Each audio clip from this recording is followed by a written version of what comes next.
No beating around the bush, we're getting straight into it today, talking about the best deck in Lorcana, Ruby Amethyst Control. That's right, Ruby Amethyst is still here and still dominating. I did cover the deck in detail in a previous guide here, so feel free to check that out. But today I'm going to walk through some newer ideas and tech that have solidified this deck as a true force in the meta. This deck dominates across digital formats, in-person tournament placements, and my own personal testing. And when it comes to Ruby Amethyst decks, we've seen multiple lists succeed, including very aggressive lists utilizing Arthur and LeFou. This is a fantastic deck, but today we're talking about the control version that comes online a bit later with Dragon, Spellbook, and a focus on card draw in the mid-game. This version has better matchups into the entire format, including good options into the red-purple mirror match, full of skill expression. In fact, if you want to take down the dominant force of Ruby Amethyst, your best bet right now is to join them and learn how to navigate the mirror match. As you saw in the title, Crab Merlin is one of the fun inclusions for dealing with the mirror as well as other pesky characters in the meta. Today I'll be walking through the deck in detail during gameplay and breaking down a few different popular matchups, including navigating that mirror match. And as a quick intro to the deck, the Amethyst Bounce package is simply unmatched in Rise of the Floodborn. These cards are meant to have a bounce effect as a negative, trading off for their great stats. But instead of a negative, the bounce effects are actually a not-so-hidden bonus to make them great catalysts for lore and card draw, all while maintaining their great stats. Snake is perhaps the best 2-cost character in the game. Beyond its great stats, it allows you to have your cake and eat it too. Normally you'd have to choose between playing and inking your turn 1 character, and now you can do both. Rabbit is a better version of Maleficent, and even Surfer Stitch in many ways. He's great to have on board whenever removal hits, giving you card draw as a silver lining. Goat is at least equivalent and often better than other alternate lore gathering cards, and Fox is an insane card that simply cripples so many otherwise fantastic characters. In particular, the combo of Goat Merlin plus the 2 Madam Mims is a true force. Once the game is at double-digit lore and double-digit ink, these immediately begin to threaten lethal within only a few turns. At this point in the game, Rabbit Merlin has likely already done his job, drawing you cards throughout the mid-game, finding you those Goat and Bounce tools, plus Spellbook as another passive lore threat. And of course, woven into all this proactive lore production and card draw from Amethyst is all your reactive Ruby removal cards. This ink pairing truly harmonizes like nothing else. Here's my full deck list. It's pretty standard, but there's a few notable choices in Pinocchio, Crab Merlin, and my addition of 2 Dragonfires. But you'll see all that soon enough because I'll be breaking down my thoughts and other info during the following matches. I played through a ton of games and picked out the best matches to show off the deck versus different top lists, including the mirror match. And before we dive in, make sure to like, subscribe, and comment your thoughts down below. It really does help out the channel, and I truly appreciate the support. And with that, let's jump into the games, starting with my matches against the deck's #1 rival, Steelsong. With this control deck, you'll see me mulligan pretty aggressively in the majority of games. The goal is to find one of my 8 turn 1 characters, Olaf or Minnie, plus that turn 2 Madam Mim Snake. That combo allows this deck to ignore the typical turn 1 decision of whether or not to play your 1-cost character or save it for ink. In certain matchups, you'll also want to save other cards in hand, but in a blind best of 1 on Pixelborn, don't be afraid to aggressively mulligan for that 1/3 plus Snake. Just make sure to keep some card draw in your opening hand as well. In this game, I had the Minnie Mouse and scouted for Snake, but didn't find it. But I do have the backup turn 3 Bounce from Fox and 2 great card draw options, so this is a pretty good hand. For their first turn, they ink Stitch and play Cinderella, so I know right off the bat, up against either Steelsong or Hyper Aggro.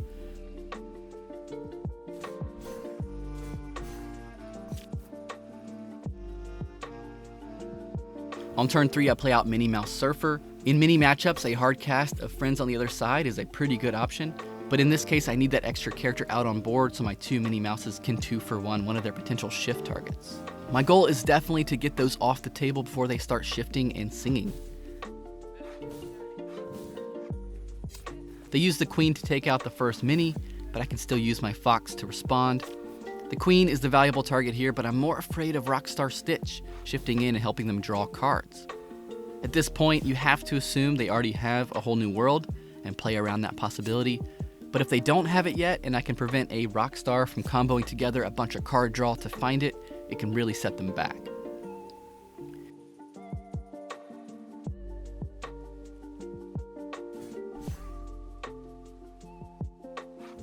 They play out Aerial but don't find the whole new world, which is good, and perhaps they're scouting for it and just haven't hit it yet.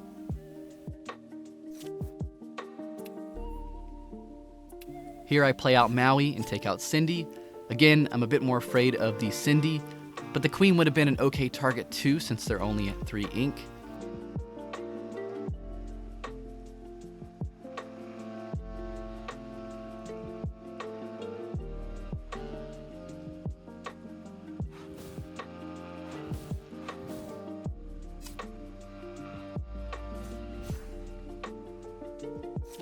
It still looks like they're scouting for that whole new world, which is fine with me.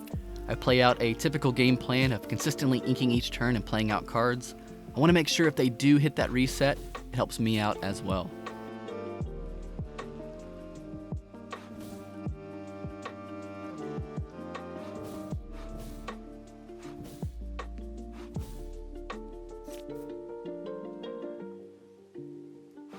At 7, I go ahead and slam Be Prepared, clearing out their board of singers, making it a lot more difficult for them to combo off songs.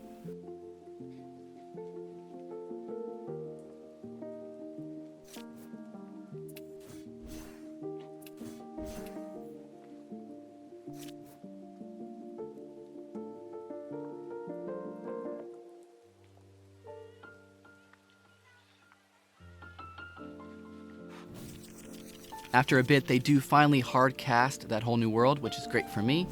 But afterwards, I'm able to fully clear using a fantastic combo of Pinocchio plus Lady Tremaine. I assume they planned to shift in one or both of their big versions, because after that clear, they decide to end it there and go next. You can see how playing around and controlling their singers can really help you take over this matchup. Going into this next game, I get a really good opening hand. In fact, I keep every card. I have the turn 1 plus turn 2 snake, as well as 2 card draw options on turns 3 and 4, plus a goat that I can keep until the mid-game or ink if I need to.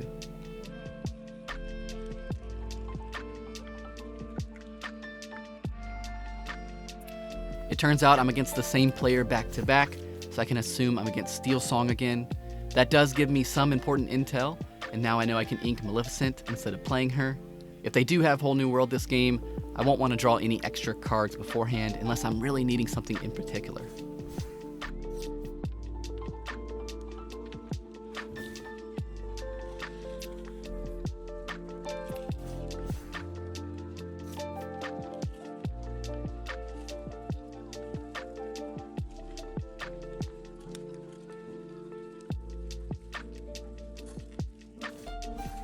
They play out their flute on turn 2, which is great for them. Combined with all their potential for singing songs, flutes can really be the difference maker in the matchup, and is often their win condition against Ruby Amethyst Control, especially if they can get it out this early and start accruing lore over time. And you'll see that they pretty much get a lore each turn from it, meaning the flute becomes a 20-turn timer for us. And if they find a second flute, it'll half the time it takes for them to close out the match.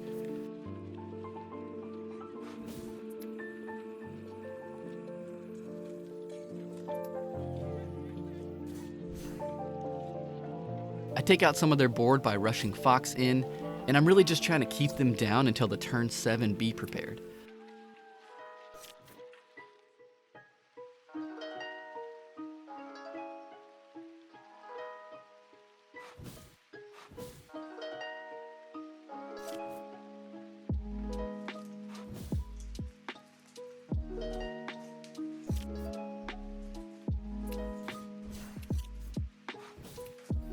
And at this point, I actually have a pretty great hand after the rabbit draws me another Tremaine. Now I have 2 Lady Tremaines plus 2 Be Prepareds. This is great news if they don't hit me with a Whole New World, and bad if they do. These cards look fantastic in my hand, but not in the discard.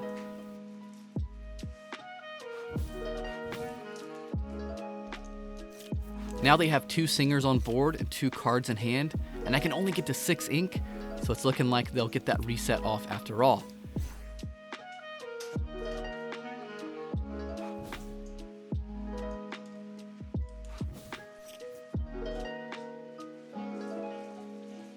I managed to take out Ariel with Tremaine, but they do indeed sing that Whole New World with the Queen, not only tossing away my Be Prepareds, but also setting up their second flute. I did get some great cards off that whole new world though. I now have removal from Dragonfire, Fox, and Monstrous Dragon, plus that Pinocchio, which was the MVP of last game. And right here I use Merlin Crab to take out their queen and bounce back Tremaine, setting up the next turn. And although their 2 flutes are pumping out the lore consistently, I am always able to clear out the board.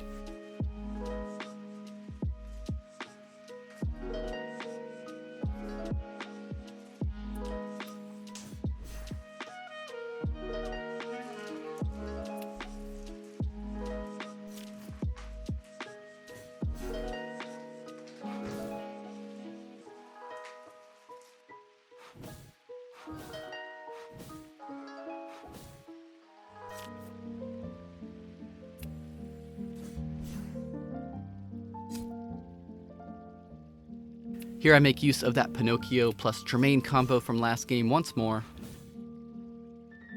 This time they don't surrender though. They have 2 flutes up as well as some removal of their own with Grab Your Sword.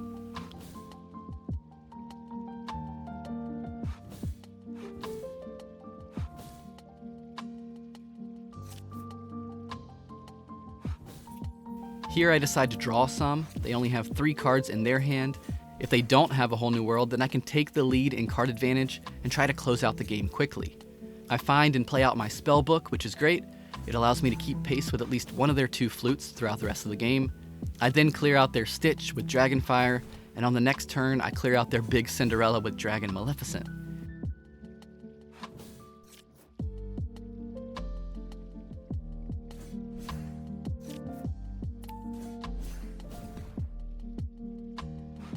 Now that I'm at 13 lore with Goat, Spellbook, 10 ink, and bounce cards in hand, they have to respond to me in some way, otherwise I can win on the next turn.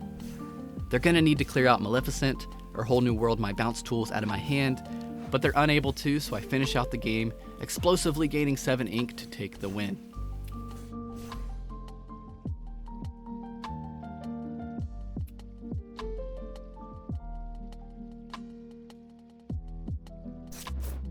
Going into my 3rd and final Steelsong match here, I throw back my entire hand to try to find that ideal turn 1 and 2. I do find the Minnie Mouse, but not the snake, which is unfortunate.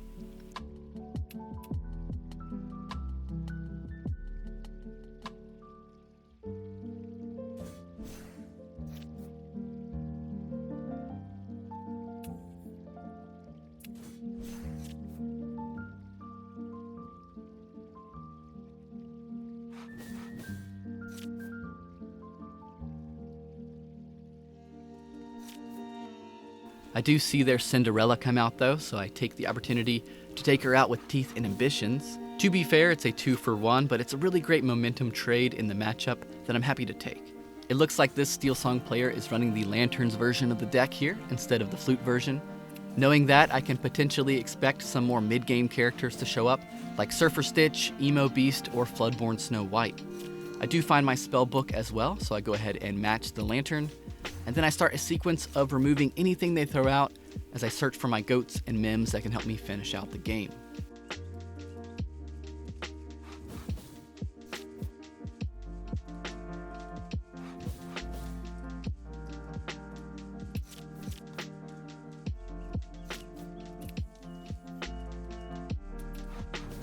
As I'm playing out each turn and clearing out their board, I do need to look out for a few characters, all those item destruction characters such as Beast and more commonly Benja.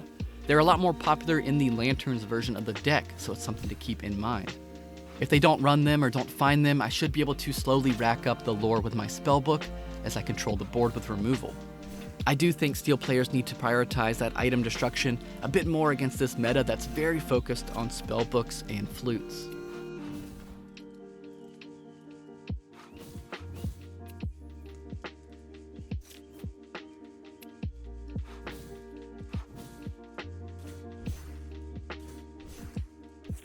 At this point, we're both running a bit low on cards, which isn't too bad because of the chance of a whole new world resetting us back to 7. But if you do get too low while they still have a lot of cards, they can certainly choose to not play it and keep you down at a disadvantage. So keep that in mind in the matchup.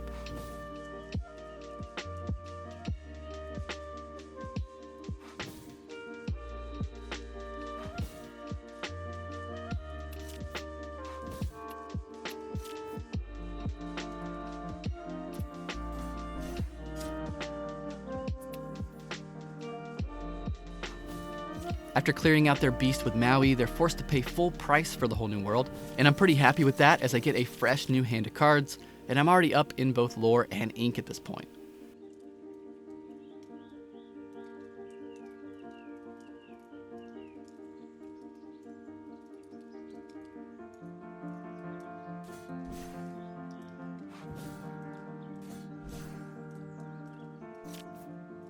They throw out all 3 of their shift targets, so now I get to play the guessing game of which one to take out.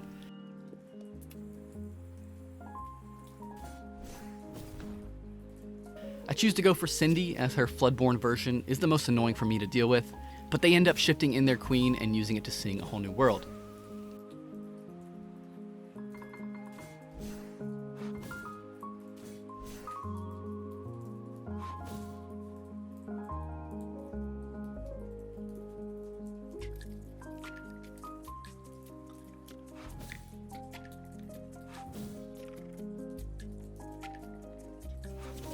It seems odd for them to do this at the end of their turn, but they have to do it this way because if I use Be Prepared to wipe out their board of singers, it would force them to use 5 of their 7 ink on the next turn to get that whole new world off.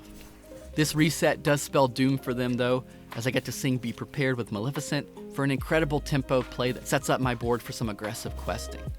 The burden is now on them to answer my pressure from spellbooks and evasives, otherwise I can run away with the game within 2 turns. Notice I also have the Goat Bounce combo in my hand here, and even if that's hidden knowledge, they have to assume the combo is available and respond accordingly.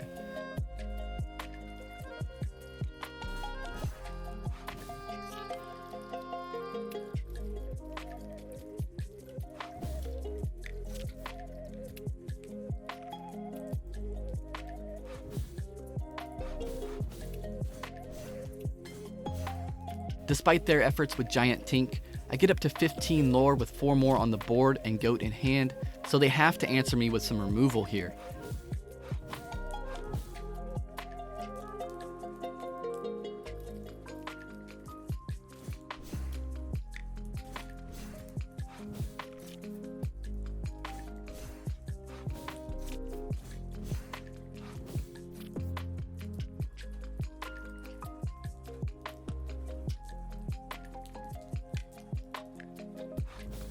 Luckily, they do find that Grab Your Sword, and they also throw down a Rockstar Stitch combo to flood the board, but it's a bit too late for them.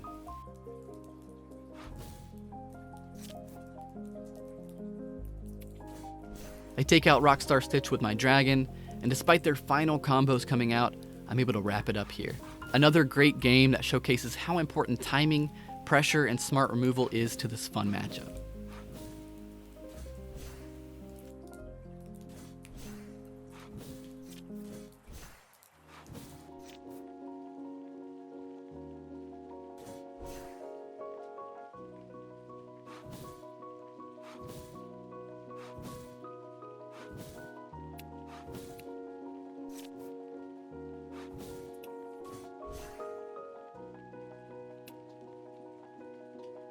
Switching over to a different matchup now, I'll showcase a few games against Pawpsicle Control. Once a strong contender for a top 3 deck, Ruby Sapphire has dropped down quite a bit for me due to its inability to answer aggro decks, such as Amber Amethyst or the Arthur and LeFou versions of Ruby Amethyst. However, its matchup against our control deck today can be winnable from either side. That being said, I do think Ruby Amethyst has the clear advantage, but as a big fan of both decks, the matchup is a great one to study, as I suspect both decks will improve against aggro with time and continue to be strong.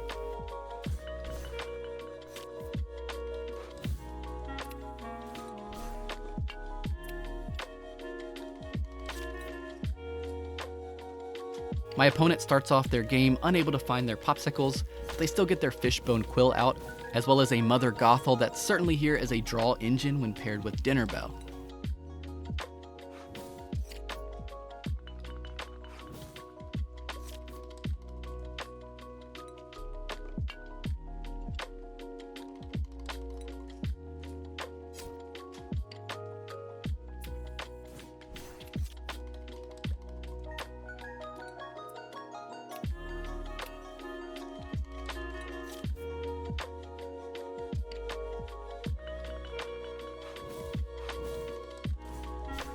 Finally, the card draw begins with Hiram eating Fishbone Quill, and I take him out immediately with Dragonfire. He's your #1 target in this early game matchup. With him gone, it opens the door to get ahead in card draw and card advantage, which is your win condition. Your game plan is to out-remove the Pawpsicles deck while bouncing goats for lore, and card advantage is how you can achieve that. Remember that Ruby Sapphire has way more removal tools than you. Beyond running 4 dragons instead of only 2, Pawpsicle decks often run 2 to 4 Hades and 2 to 4 Let It Goes. And in my own Pawpsicle deck, I like maxing out all those plus adding Dragonfire.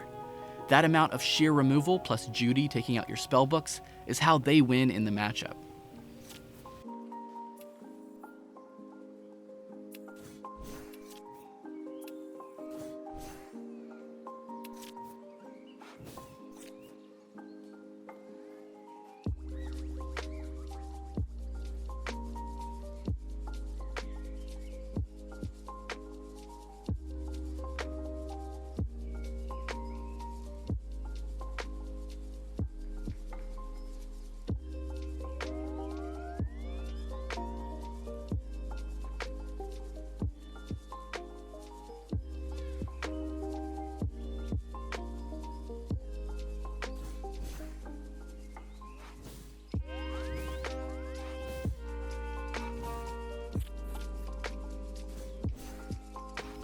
Here they continue their ramp and card draw with their second Hiram plus Nick bringing back a Pawpsicle.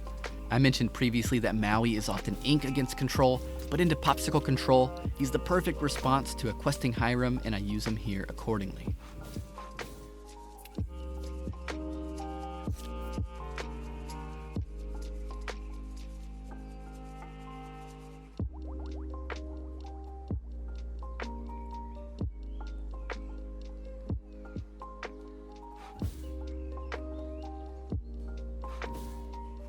At this point, they play Be Prepared and clear the board out here, so I decide to throw out my Merlins.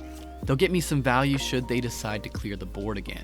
Keep in mind, it's not great to play out your goats unless you can bounce them back in the same turn, but since I have 2, I can use 1 to bait out some removal before we get too far into the late game.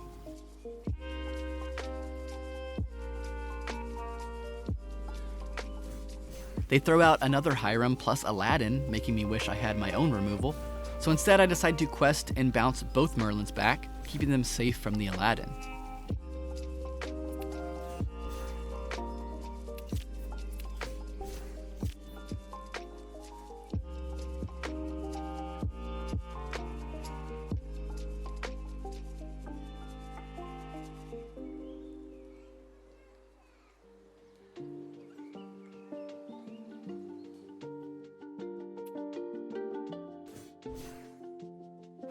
They do find a way to use Aladdin regardless though, dropping the Poisoned Apple, which combos beautifully.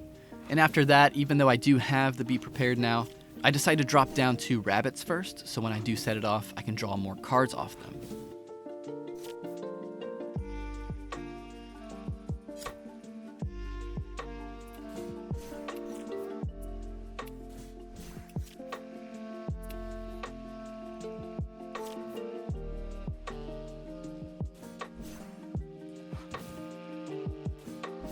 Because of that delay in wiping the board, I managed to get a bonus Tamatoa out of my Be Prepared, which is great news.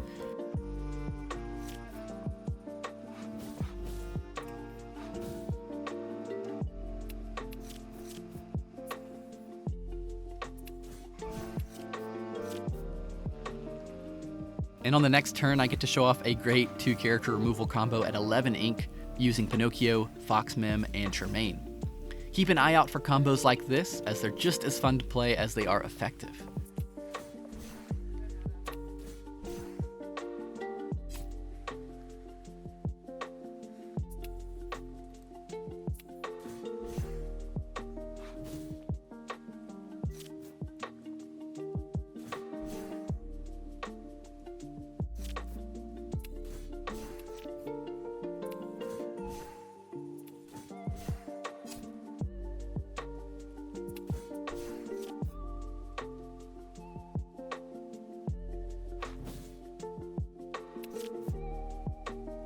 After another back and forth with removal, I find myself with 3 goats and a snake, so it's time to bounce out some lore.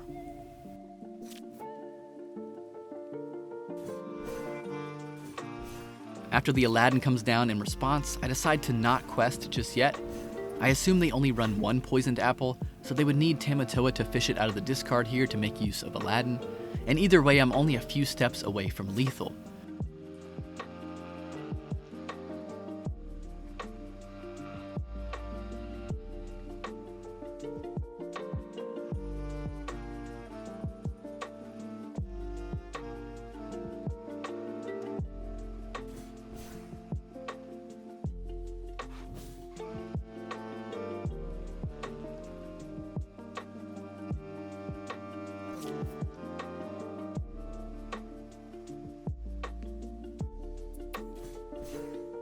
On the next turn, I simply throw out my hand and force my opponent to have some removal.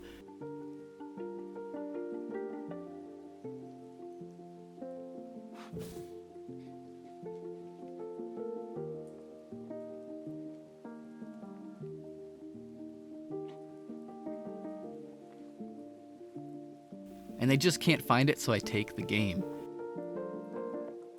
A really fun and close match. In fact, I ended up playing against the same opponent 2 more times after this, going 2-1 overall. In the second match, they were able to win by jumping ahead in cards through item and Hiram combos, and keeping their ink significantly ahead of me through their ramp tools. I wasn't able to find my rabbits early enough to get value out of them and keep up. In the third match, I focused hard on card draw and was able to put down a ton of early pressure that quickly closed out the game. If you're in this matchup, make sure to prioritize every advantage you can to fight back against their ink ramp and superior removal. If you can get up to 12 or 13 lore, spellbooks and bouncing goats can finish out the game very quickly. Here's another quick match against Pawpsicle Control that showcases some tactics to take it down. In the mulligan, I keep a snake and a rabbit, and I find Olaf and Minnie, setting me up for a strong first few turns.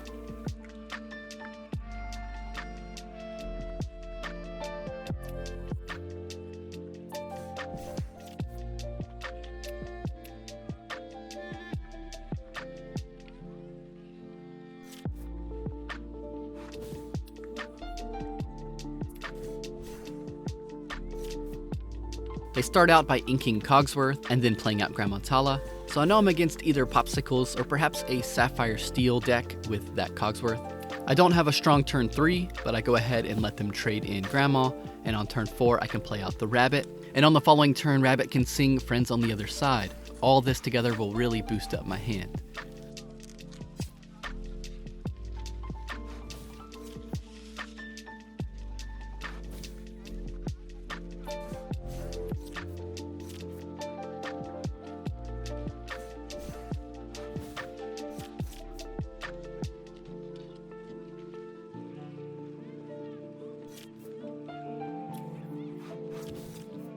I continue to draw and plan to take out Hiram with Maui the moment he quests.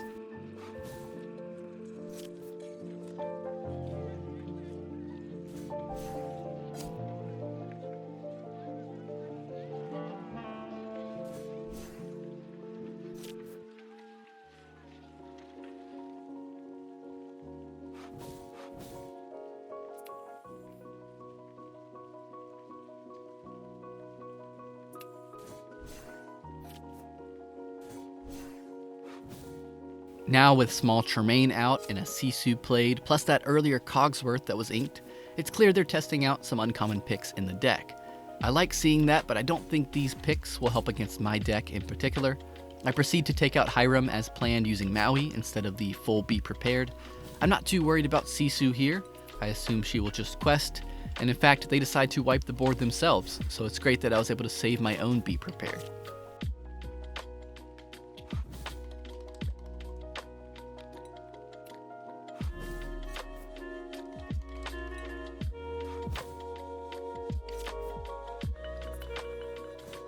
After this, it's time to start questing some, so I draw a card and place down my spellbook.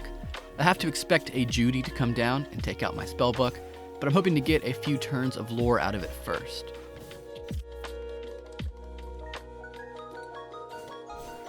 Instead, they have Honest John, which is honestly a fun pick, and I suspect him plus the small Tremaine are my opponent's ways to keep down the bad aggro matchup. But against Control, he won't do all too much, and as I continue to march forward, they surrender the match.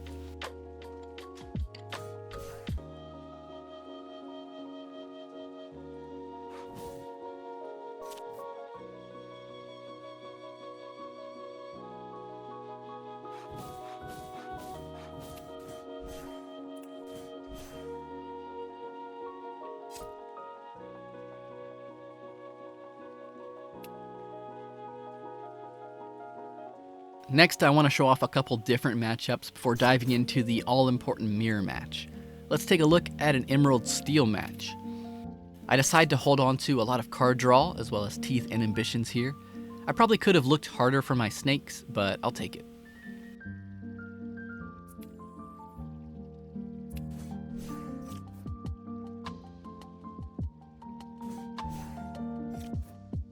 And it does work out pretty nice though. I'm able to use teeth and ambitions to take out their turn 1 hook. And because of their turn 2 inking of Hercules and the number of cards in their deck, I'm certain this is an Emerald Steel mill deck. Because of that, I decide to ink Maleficent and bounce Mini rather than drawing cards on this turn. But they do force me to draw a bit on the next turn by throwing my Mim back into my hand.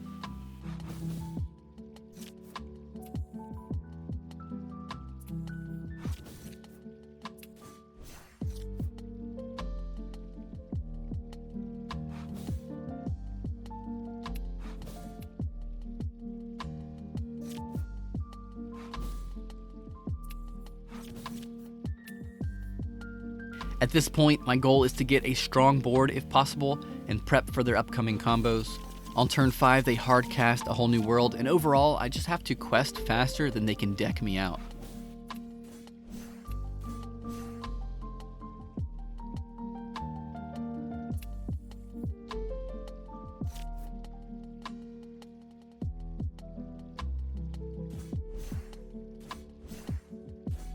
They respond to my evasive Mini with Jafar's and also a Hercules, so I have to watch out for his Floodborn Shift, who can sing a whole new world.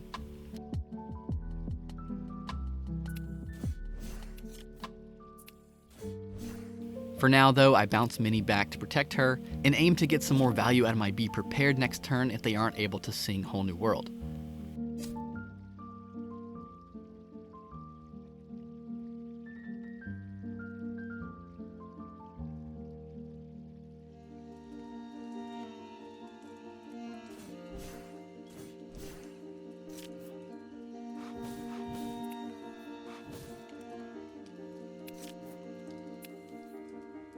After I wipe the board, they play out their Tremaine to grab their whole new world from the discard, and I decide to take her out with some Tremaine on Tremaine violence so they can't simply sing it for free.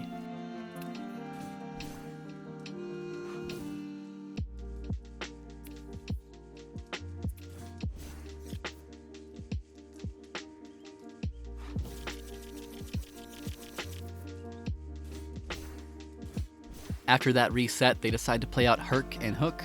And although I'm not certain they have the Floodborn hook, I figure it's best to simply take out both of these guys just in case. I take them out with a really fun double Pinocchio plus double Fox combo that unlocks at 10 ink. Again, my priority in this matchup is always to take out their singers or potential singers. If you can do that, it becomes so expensive for them to pay each time they want to use a whole new world. They won't be able to play it while also having the flexibility to respond to your quest pressure.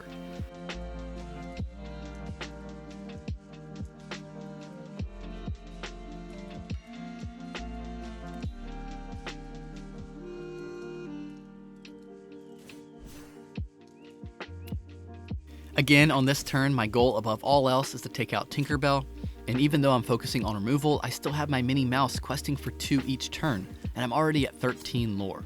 If I can take out their singers, it's impossible for them to mill me before I quest for the win. My opponent recognizes this as well and surrenders the game. Going into this next game, I have a decent hand. If you can't find your snake, having double 1-drops plus Fox is a decent replacement for your best opener.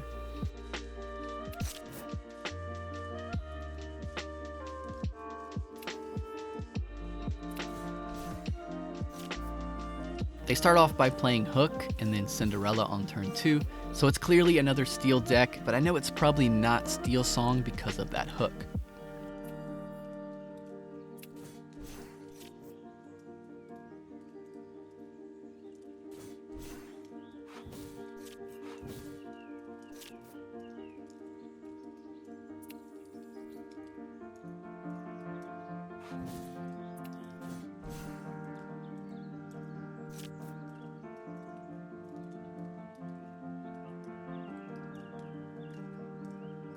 Once they play out Prince John on turn 3 though, it's clearly some version of an Emerald Steel discard deck. Knowing this, my strategy changes from avoiding card draw against mill back to prioritizing card draw above all else. They add Chief Bogo to the board and then follow up on the next turn with Beast Tragic Hero. All of that is okay with me as long as I can hold out 2 more turns for the 7 ink Be Prepared.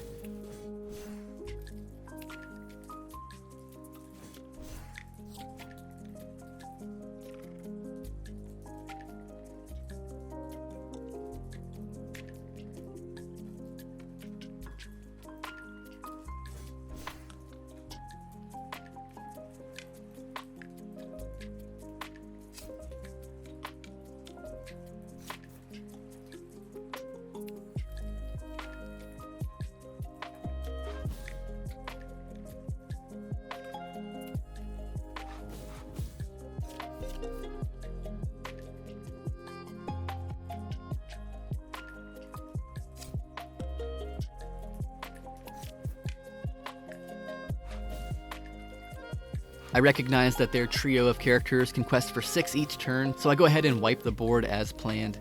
After that, we get a great example of why Lady Tremaine is so good in this deck. We've seen her combo with Pinocchio and other cards already, but she's also one of the best single cards to play as a follow-up to Be Prepared. Around 7 ink, opponents will often play out a single character following Be Prepared. This is typically a great tempo play, but Tremaine can simply shut it down immediately as I do here against Beast. The likelihood of this sequence is even higher if your opponent finds himself low on cards and can likely only play one at a time.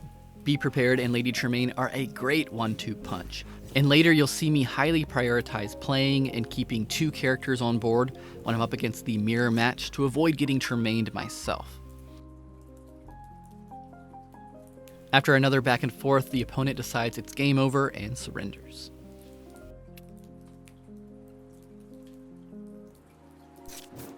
Now let me finally show off some mirror matches, control versus control.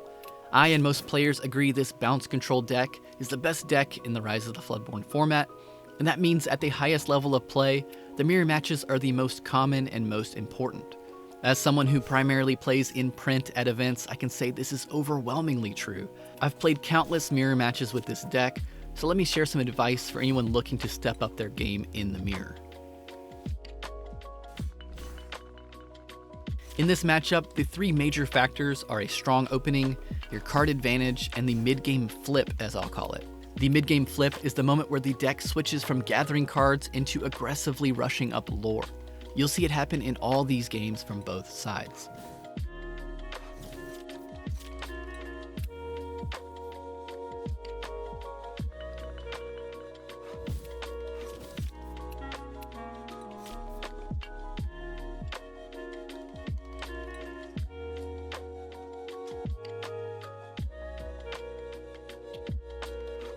In this game, we mirror opening turns exactly until I finally break away by trading snakes and playing my rabbit.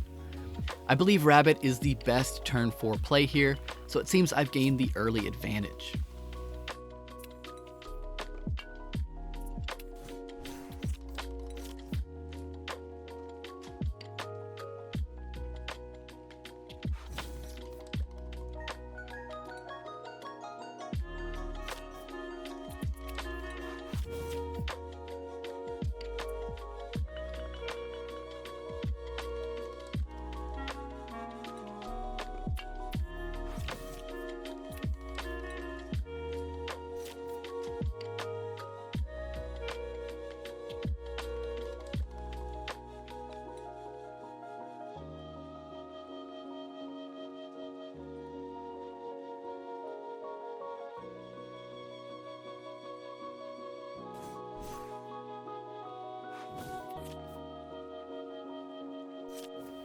After those early turns on turn 6 and 7, we do some Tremaine trading back and forth. And if I had another, I could trade back again, which is why the first player has an advantage here. On turn 7, they could play Tremaine plus Minnie or Olaf to shut down an opposing Tremaine. And even if you drop Be Prepared, it's a fantastic pressure trade.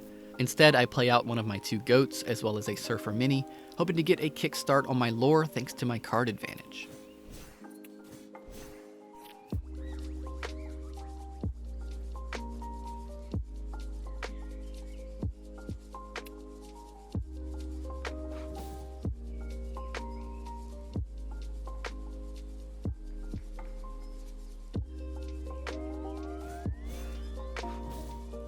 They shuffle back Tremaine and draw 2 cards with Yzma, which is a good play, but I'm able to find Spellbook and go to 7 lore.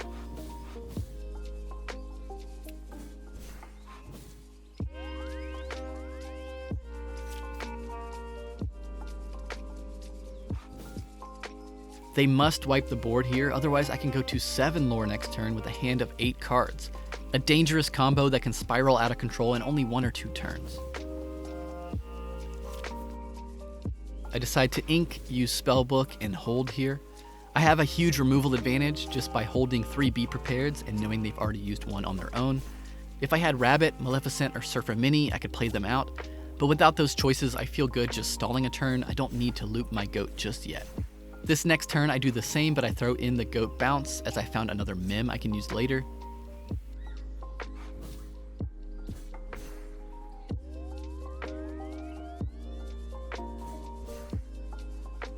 They play out a double Tremaine combo to slow me down a bit, but I bounce up to 14 lore.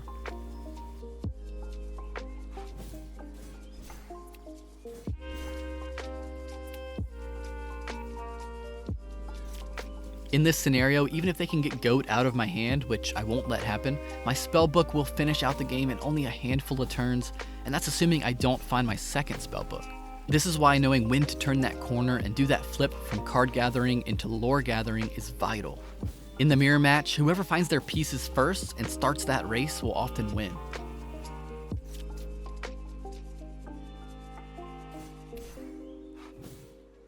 Here they find their own Spellbook and play out Lady Tremaine, and if we were each 4 or 5 lore lower, I would need to play out my own Tremaine to prevent them from passing me in the race, but in this case, I can simply hit 18 and set up lethal.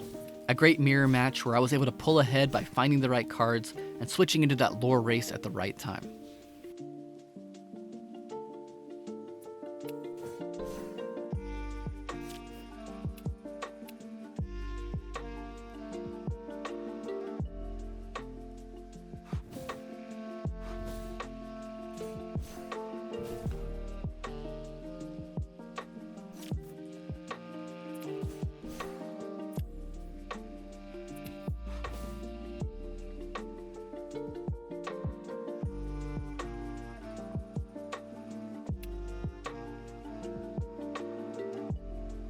In this next match, I keep my 1-cost characters and card draw, throwing back everything else to find my snake.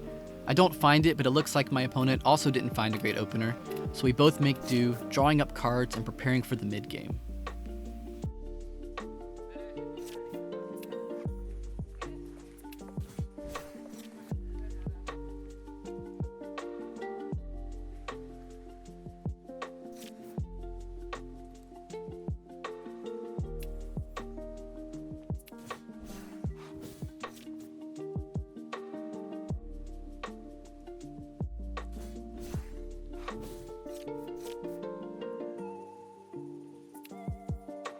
I make sure to quest here with my small characters to get a bit of a head start in lore.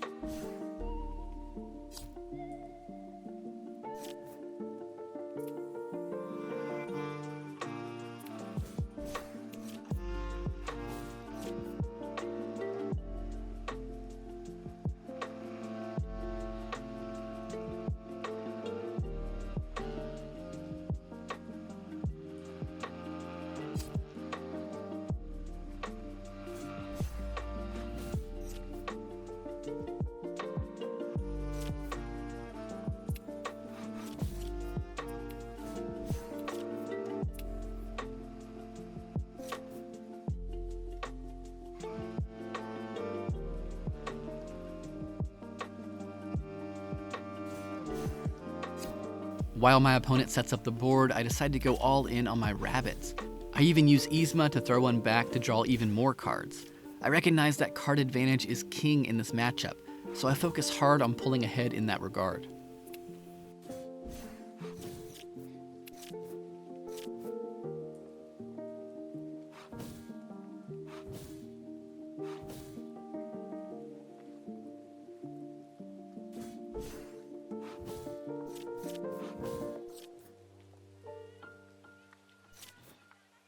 Here I have the opportunity to slam Be Prepared, but I decide to continue drawing cards instead, bouncing Yzma back as well in case I want to use her again on my Merlin Rabbit.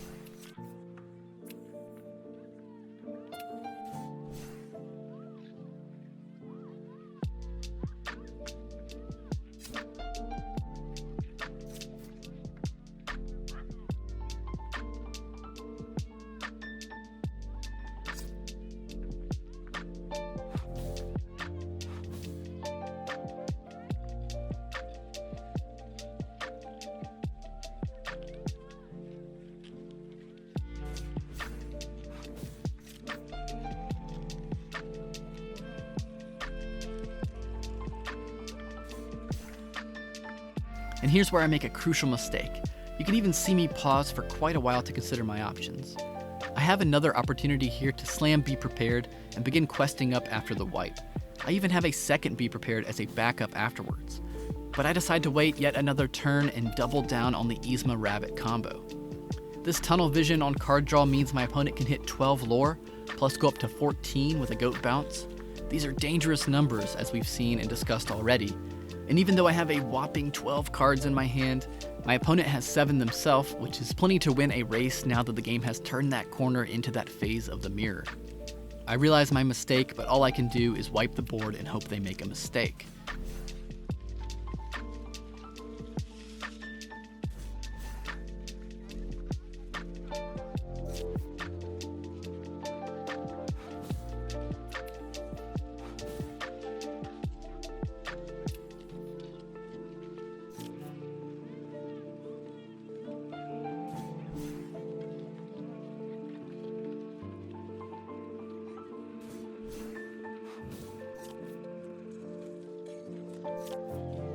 They do leave their goat out on board, allowing me to take him out, but I assume that means they already have their second one ready to go.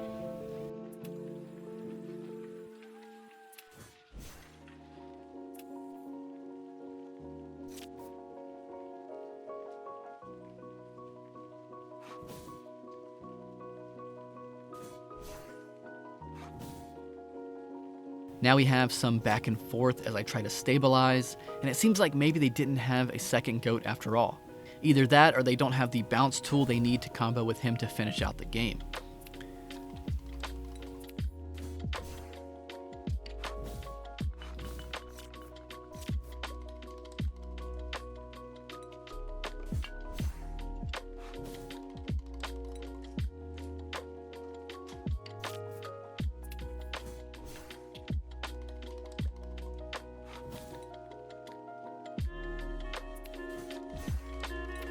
At this point, I can win pretty quickly myself, but if they have any combo of goat, bounce, or spellbook, it'll be over in their favor.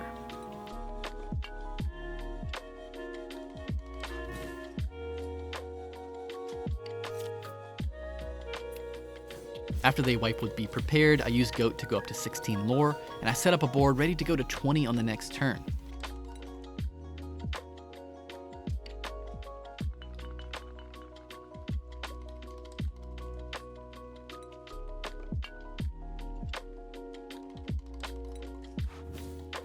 My opponent finds another Be Prepared and plays out Merlin, and I have to get rid of him now, otherwise there are several ways for them to achieve lethal on the next turn.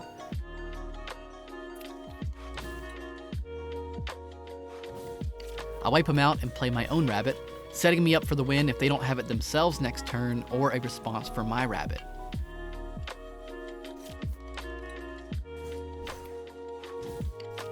Instead of removal, they play Ursula to set me back just enough.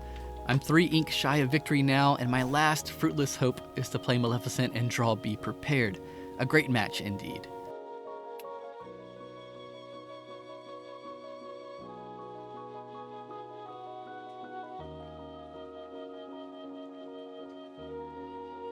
You can see just how that extra turn spent drawing cards in the mid-game instead of wiping their board put me just behind in the race up to 20.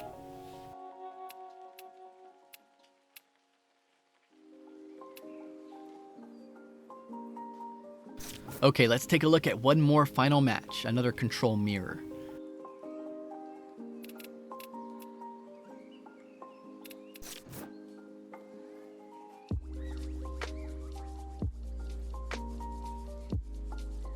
I start off with a great hand and immediately recognize the mirror match from the opponent's first turn.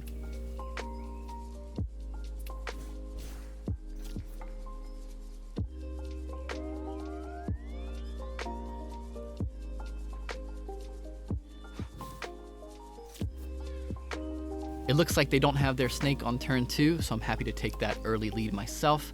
And soon we'll both have a strong turn 4 with Rabbit, which is very likely to happen.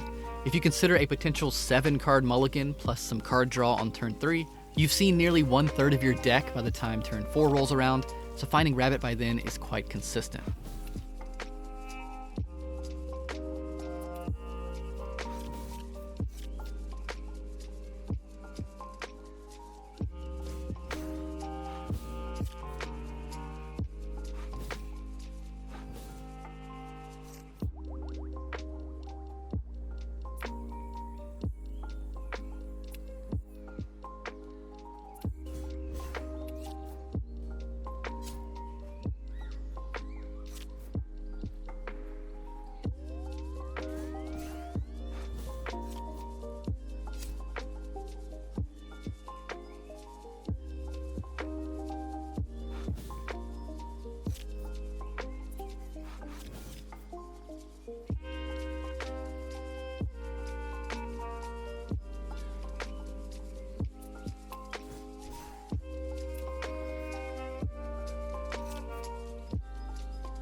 They take out my Rabbit with their own, using their Merlin Crab, but luckily I have my Surfer Mini out to keep pace with the early lore.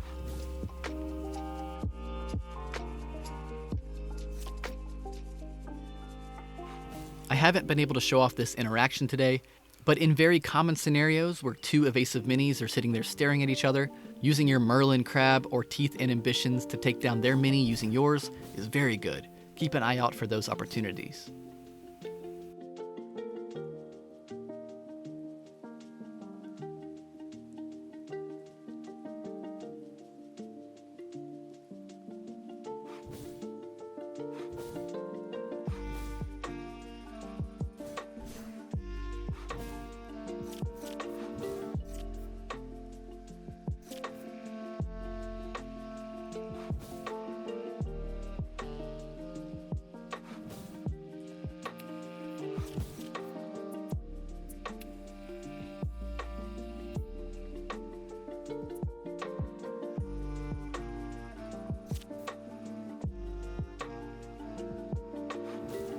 After a bit more questing, my opponent now reaches into the lore double digits, signaling the turning point in the game.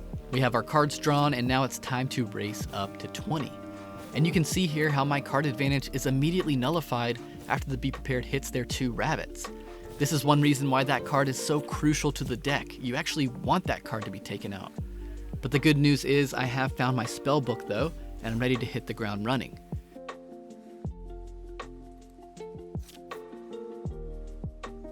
And now you'll see a sequence of us trading back and forth a bit, struggling for board control. And throughout all that trading, the spellbook puts in work.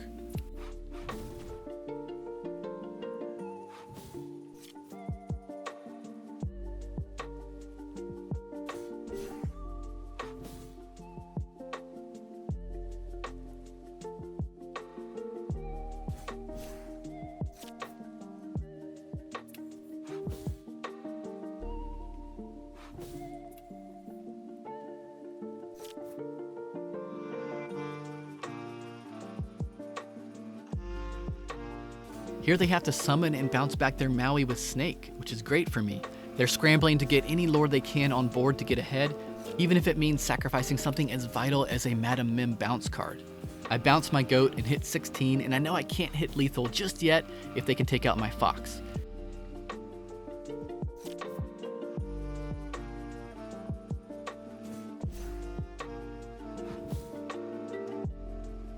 And they do indeed take out my fox, but then I end up drawing a second goat, making 16 lore and 11 ink the perfect lethal combo. But you know what? I actually miss it here. All I need to do is spellbook plus double goat and bounce 1 with Snake, and I'm at 20. But I got so distracted by their threat of 5 lore they had on the board, I decided to take out some of it with Yzma before considering what I had even drawn. Make sure you take it slow and consider your options. Luckily, my misplay doesn't haunt me this time around, and I'm able to take the game regardless. And that's our final match. Quite the nail biter. And honestly, now that I've made this video like this, where I look over and analyze the match, I highly recommend it. If you want to improve, watching back a match does way more for me than spamming 3 or 4 new matches. It's a very helpful practice that's made me a better player. Similarly, I hope this video helps all of you out there become better players, and even if you aren't playing this particular control deck, you'll be seeing it a lot on Pixelborn or in tournaments, so it's good to know how it plays. Let me know if you want to see more gameplay breakdowns like this. I'm going to try to get in 1 or 2 more videos out before Christmas, so stay tuned for that. I hope everyone has a great holiday season this year. I wish love and peace to all, and I'll see you in the next video. Bye.